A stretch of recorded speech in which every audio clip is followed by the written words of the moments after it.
Welcome back. I've been talking a lot and I know you want to get started. So I want to just leave you with a few pieces of advice. How do you get the most out of the course?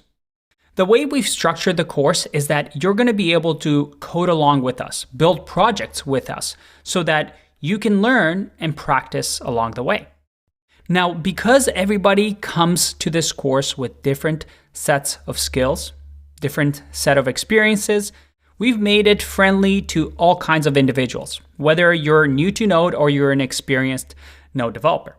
So what I recommend is that before we dive into the installation videos where we start downloading Node and then start writing Node code, I want you to jump over to the appendix section where we talk about how JavaScript works.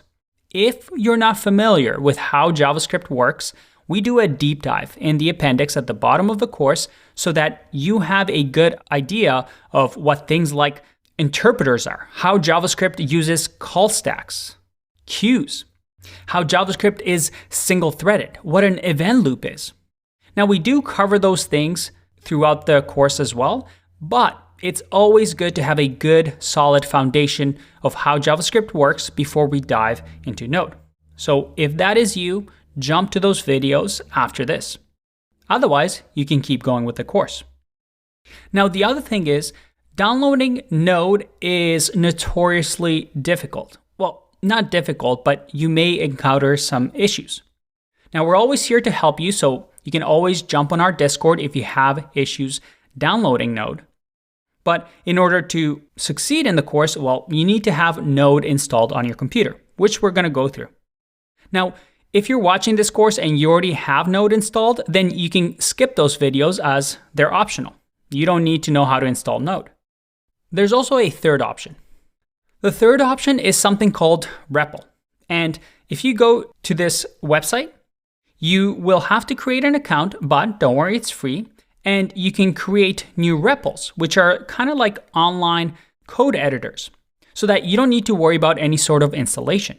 And here, you can select the language you want to code in. In our case, we can just select Node.js so that it creates the Node.js runtime and click on Create REPL, and you'll have a Node.js environment for you to code in.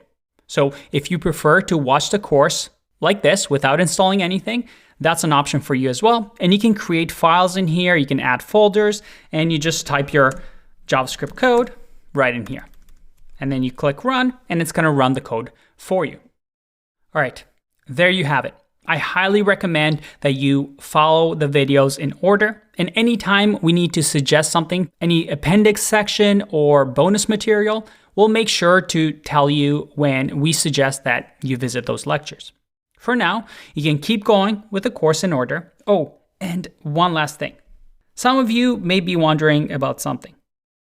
Remember this diagram? Remember our friend Ryan Dahl, who in 2009 released Node? Look how cute he was.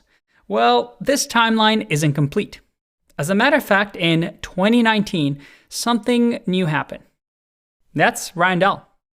With a new haircut, a new t-shirt, and no glasses, he presented something in 2019 called Dino. But you know what? That's for the end of the course. We don't need to worry about it, but don't worry. We'll cover a little bit of Dino as well at the end.